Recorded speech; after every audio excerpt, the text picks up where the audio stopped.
Right, okay, let's do it. Let's swap over. We haven't talked about them yet, but as I alluded to earlier, some people, especially if they're LPL fans, some people think LNG is the second best team in the world, never mind the LPL. So this is a team where I will say, I do feel like, because like the old LNG, the one that had like Arla years ago, it was obviously nothing like this one, I had Tarzan, but that was it. Like, because that team is so, this team is the one that tells you if people watch the LPL or not. Because Westerners, for real, I don't know what, they're all over the place in their opinions of this team. I have no fucking clue. So I think, like, the joke is when they see this team, Karen, they're not even like, oh, Scout and Tarzan. They're like, oh my God, Gala. I fucking love Gala, because they saw all the MSIs, didn't they, all those years of fucking Kaiser. Like, come on then, Peter, what is the angle? How do you beat LNG? Because to be fair, at the moment, only one team can do it. There is only one team at the moment can do it. I mean, what I will say about LNG is you have to know how this team functions, right? Which is that Hang is... He's kind of a bit of an insult. Just say it, Peter. Just say it. I mean, he kind of... Okay, so the way that you beat this team is you target the high variance players on this team, which are Hang and Tarzan, right? Like, Tarzan is not that high variance, but he is the most high variance player on this team.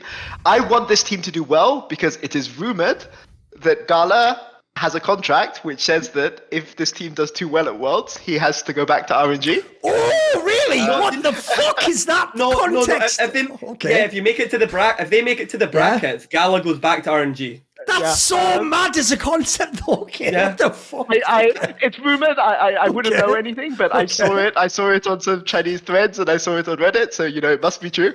So just for the pure. That would be insanity. What would happen there? I want this team. Like, imagine this team wins Worlds or something. No, it'd be hilarious. Possibility, and then Gala is back to RNG. But what I will say, okay, so and if people don't know, RNG is terrible now as well, but they're not even like a relevant team either. I know. Come on. The thing I would say about this team, okay, firstly, Scout has probably been the best all-round mid laner this year. I would say that Trovy and Knight are better at specific things than him, but if we're talking the full package, I think he's been the best. He was MVP, I think. In both splits, splits. And also, look at what he has to work with. Like, they've got fucking super teams and shit around him, haven't they? He's working with, like, lesser pieces in theory, He's a monster. Zika is, I think a lot of people I've spoken to who follow China think Zika is really underrated. So if everyone thinks Zika's underrated, is he underrated?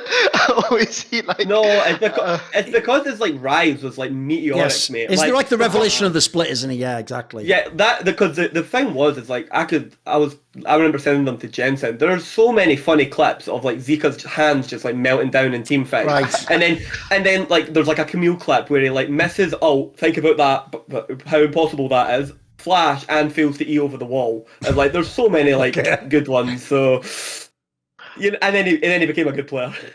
But I would say that this team, the way that if I was preparing for this team tomorrow, I would try to outpatience them. I feel like they're a bit trigger happy. I feel that like they want to force fights, and I think that you can kind of there's some other teams from China and Korea that I don't think you can outpatience, like Genji being the perfect example of this, but like LNG, I think that you can kind of get there. Again, obviously you have to be able to survive mid lane. Like the mid laners that are here from China are some of the best imaginable, basically. Yeah, like I mean, you can't even. It's like the four best, or four of the top five, because Rookie's not here again. Yes. And Chovy, so you have 5 of the 6 best mid laners in the world at this tournament. Without Rookie again. So you still have the minimum bar to entry is you survive in mid. But if you survive in mid, there's ways that you can exploit Hang. I want to see like Mad Lions against this team. I want to see Hillisang and Hang push each other's limits. Okay. And see where we get. But I think this team obviously is a slightly higher variance team than a lot of these other teams we talked about. Not as high variance as T1, but the second tier of high variance. But I could see this team doing some damage. But the way that you beat them is you punish their ints, right? You punish you stall them out and make them play macro against you instead of just going for the fast solution. So here's my counter to that. If you take, I went and got the game because it's a famous game that I talked about with Monty. GDG, LNG, game 1. It's the LPL, it's the upper bracket, it's not the final. JDG attempt to do this. Now, they should technically be the best at doing this, right? And it goes fucking This is where they get terribly. wrecked, right? Yeah. By the way, let me just, like, Knight is on, like, Jace, 369's on Kennen, like, Kanavi's on Poppy, like, they've got the picks, right? And the slow roll, like, playing the map slowly goes terribly for JDG, because Scout is on LeBlanc, and he literally just sits at the wee top lane at the Baron quadrant, and he just keeps on poking in and out over and over again, jabbing, stealing farm, and it never ends. And they just constantly do it. If Scout can play like that, I wouldn't slow roll them. Because right now, that specific playstyle, 2 players are like the best in the world at it, Scout and Chovy. Right? And and personally, for me, I think it's a terrible, if the best team in the world, right, can't figure it out. Because put it this way, they didn't let LNG do that any other games. JDG at home didn't beat it in draft. He just went, I'm banning it for the rest of the series. Like, that was the solution. It was the meme, just ban it. That was the line of action. And again, he didn't get to do it in finals. In finals, the solution was banning it from game 1. I just do not understand, like, how the... Okay, like, if you go through them, I don't understand how most teams are getting through the 2v2. I don't see how any Western teams getting through the 2v2. The best Western 2v2 used to be Aloy and Niske, and I think this year it's actually been bad. Like, Caps Yike barely have a 2v2. Caps is just forever going top and bottom and doesn't really, like, play around, like, Caps that much. And then, like, the best one somehow is Fanatics. And I would just like to say how fucking bonkers that is as a statement, that somehow Razork Humanoid are the best jungle 2v2. Fuck my life. I mean, Trimby. Yeah, I know why it is, right? But I'm like, we've had a point where those two have finally are at the top of the pyramid. It's like the joke I said on Somebody Inside. The best thing about Trimby going to Fnatic is now he can just gank Humanoid's lane instead of Razork. That was my joke at the time, Peter. Like, it works though. It does work in the game. It does work. It does. I mean, yes. Stop the Scout playing.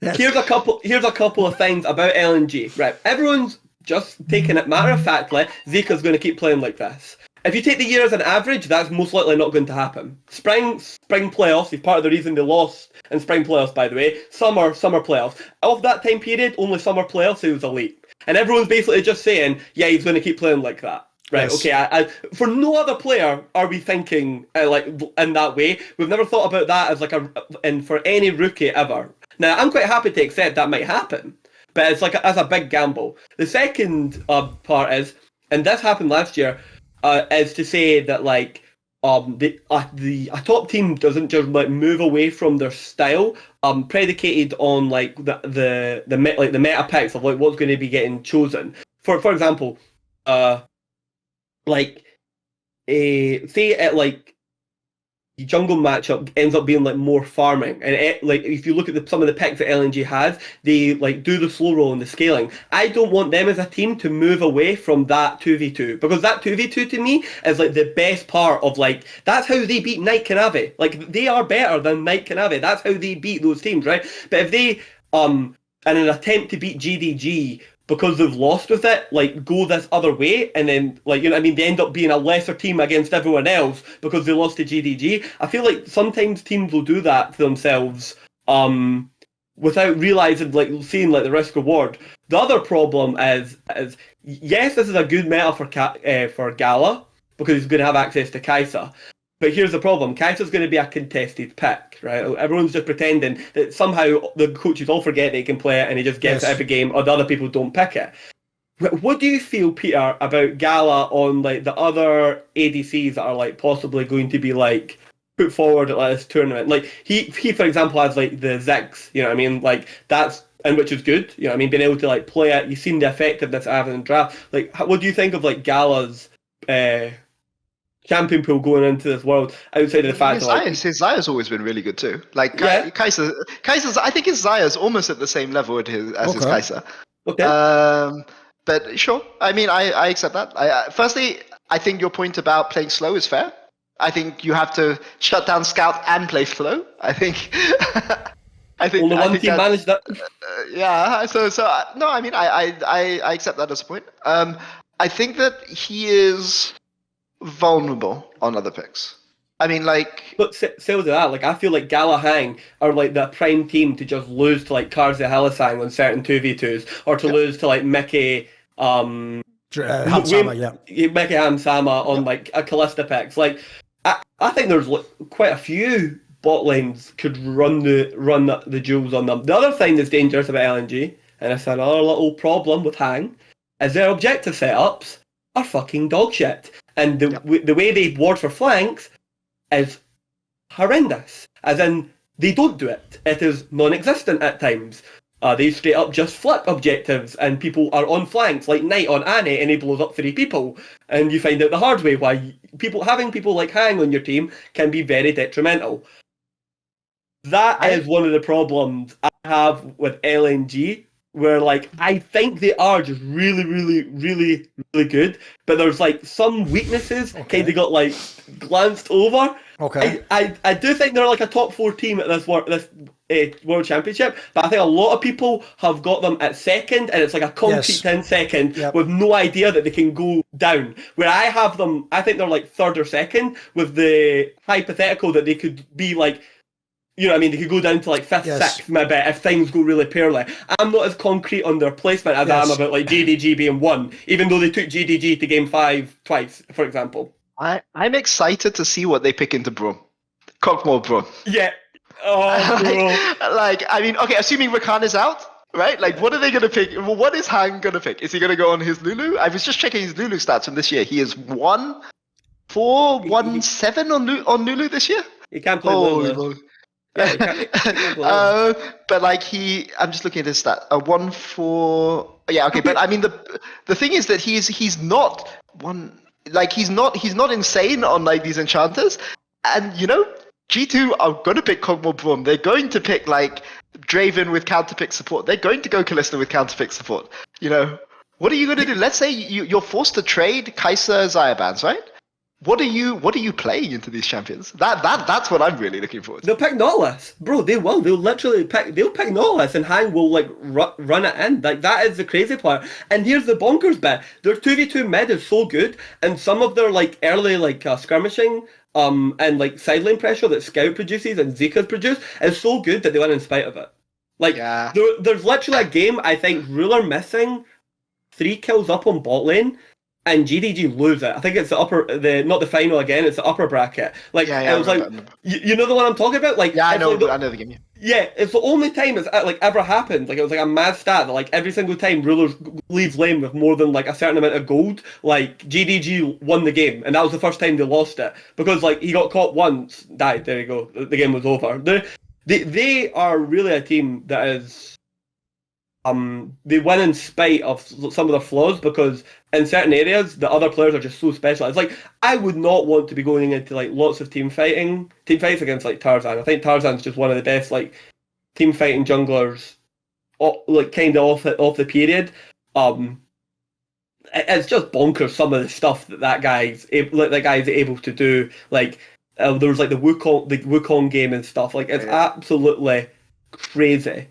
He is a guy that supposedly has got like an aura of like choking about him from his like Griffin days and certain series he had played in the LPL. I'm not sure how much I buy into it. I think he's just kind of garnered that reputation because of the losses rather than him actually playing worse per se. I think there is a bit of variance there, but I think this team's going to be mega exciting. I don't have worries for them in the Swiss, by the way. I think they're the team that other people are going to be looking at in the Swiss system, like, pray to God they don't come out the magic hat and we like get pulled against them in the BO3s. Like, I think that's who LNG is. Yeah, I can see that. Like, I don't think LNG are going home in the BO3s, put it that way. Yeah, I mean, there's no way. And like to me, I think that Tarzan and Kanavi, obviously, are the two best. Are probably the two best junglers in the world. Let me quickly think. Well, I mean, I don't think people would dispute that, right? But the thing about Tarzan is he's willing to do the dirty work. He's willing to like play Sejuani. He's willing to go Skarner. He's willing to go, all of this. But yep. It doesn't matter what meta you choose. Tarzan's going to be good in it. That's the problem. No matter, because that's the other thing. The meta at Worlds is going to evolve, right? And your players might be great for the meta at the start and then terrible by the end point. You know what I mean? We've seen this earlier. It was like MF at one point, and it became Jinx Aphelios at the end. And all them people who were good at MF just looked terrible when they were having to play like Jinx Aphelios. Like, there's lots of different iterations of these things can happen. I would say that basically, the person though that I think you do have to go after on this team is Tarzan, because like you're not gonna get Zika. Scout, you're not gonna get Scout. So who do you go after? You go after their bot lane, or do you go after their jungle?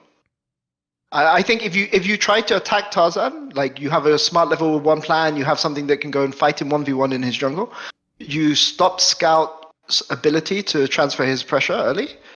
That's how I would go about attacking this team. But maybe it's not possible. Maybe he's just that good at pathing. He's also really good at Lee Sin. By the way, they're one of the teams that just gains. They gain 1 million from Lee Sin. Like, Tarzan's just one of the best team fighting Lee Sin players ever. He's one of the best Lee Sin players ever. Like, enjoy having to ban that additional if it starts getting played. Yeah, I don't know. Actually, the more we talk, the less confident I am about how to answer this team. I don't know. I think it's hard. It's hard. Yeah, the thing I think the couple of points on this team would be this. One of the reasons why this team is overrated, you're right, Kira, because there are people who are doing the thing of like, well, if LPL's the best and JDG's the best, the only team that almost beat them was LNG, so therefore they're the second best in the world. If you don't know, by the way, guys, that's called like MMA math. Because famously in MMA, what they do is, right, well, player A knocked out player B, so he would definitely knock out player C who player P knocked out. It's like, no, that doesn't always work that way. Like, head-to-head matchups are different. Obviously, it's best like stylistic matchups and stuff. So first of all, obviously, JDG's made them look fucking awesome with those BO5 full 5-game series, winning against them, like in game 1, like you said, like that's made them look good, but it's made them overrated because, like, here's why I would explain it as the reason why Scout is almost the unanimous MVP of this split and the previous one, even though at the same time everyone I know who picked him as MVP says Ruler is the best player in the world, is because the point is Ruler and Knight don't have to do on their team what Scout does on his team. Like, Scout is perceived to have not a sicker team. They have super team. Even Trophy has like fucking some banger players with him. Like, when people look at Scout, like you said, Kira, Seeker mainly did this shit in the playoffs. Like, when he was in the regular season, he was just like a promising player. Like you said, if anything, he actually, the funny thing is, he was like Bin used to be. He did sometimes just int it or carry the game. And I'll even use the analogy. He is this split's Bin. Because the sad thing is, right, I always used to say Bin was like Uzi Eye. It's like you can tell who only watches international competition, who actually watches when they go home and play the fucking million LPL games, because everyone knows to a Westerner, Uzi Eye's never put a foot wrong in his life. Whereas if you watch the LPL, he did it every fucking 2 out of 3 games, it felt like, in the regular season. He used to just ego it all day long. Bin used to be like that, if people don't know. He didn't carry every bloody game. Now, ironically, at MSI and then this split, he looked fucking awesome. He was mega until like the losses in the playoffs. Zika did that basically. He did the thing where like he spiked at the right moment, and cause everyone in the world saw it, if they were watching the LPL playoffs, you're going to think he is the best top player in the world. Whereas like he could definitely be games where either he chokes because it's Worlds or he just doesn't do that well. I could see that world. So if that happens and then he's not like actually like a top 2 top player at the event, suddenly they're not actually a team that's super stacked. Like, it is going to be a lot of hard work for Tarzan and Scout. They better put their hard hat on and go to work. Because the one thing I'll say as a concluding thought on this team for me is the reason I actually really hope this team does do well, Pete. It's the reason why I loved it when EGG won Worlds, is I think Scout is the most underrated League of Legends pro ever, mate. Ever. Like, when you look at his fucking resume now, mate, if I took the nameplates off, people would be guessing this is like, oh, that must be like, is that like Rookie? Who is that, like Trophy or something? No, it's the guy none of you would ever mention as a mid lane. And look at, bro, how many times does he have to be the MVP? How many times? He's won Worlds, he's won the LPL. He has a fucking unbelievable fucking resume, mate. Now, I get it. It's because his style of play isn't super sexy. But if you know League of Legends and you know mid lane, he's a fucking the flaw in this guy's game is bonkers, mate. What a mega player this guy is. Like, if I'm making a team, yeah, obviously right now you'd take Knight or Trophy as your starting piece. But right after them, the obvious next team needs Scout, mate. Yeah, you almost can't go wrong when you put him in a team. You've just got mid lane sorted when he's in your team. He's a fucking banger, I think. I love this guy. I fully agree, and he's so hard to exploit. That's the problem. Right? It's like you said, even though when you were like, who can you get on the team? You can't get Scout. Spoiler, there's nothing you can do against this guy. You can survive it all, mate. Don't worry about that. Yeah, exactly. The crazy thing is, if you actually go like look at it, like we were the only person like that I've seen like ego on like Scout that was like a complete like surprise to me was like obviously like it happened with like Zeka and then like Humanoid, and then you find out the context of like some of the things that were going on behind the scenes at that Worlds, and it's like, okay, there we go, that's explained. It's never happened again. It's never happened since. We can now see why that Worlds went the way it did, and that's not to take anything away from those players, because I think they played well, but yeah, I mean. It does explain a lot of the... Yeah, sure. But this way, I've never seen Scout ever since. I've never seen it happen again. Die 6 times consecutively, like running it down, like... By the way, on stage. if people don't know, probably the saddest thing, it's going to sound like an excuse, but it's not if you actually know the real scene drama. Probably the saddest thing is Westerners love to laugh at the LPL teams that like fail or lose at Worlds. It's like, if you only knew how many times it was a direct correlation between like players are literally ill in the team, or there's like some insane drama where on like day one everyone blew up and had an almost like fist fight. When you know behind the scenes some of these stories in the Chinese, it's almost like a one-to-one correlation of like the teams that mega fail, and even though the Western goes, oh look, look, Humanoid is better than Scout, it's like, is he? Fuck me. But he was in that game, I'll give you that. He was in that game. He was in that one. That one game. See more cool, funny, interesting clips based on topics from my content? Well, subscribe to this channel then, or, you know, be a pleb and don't.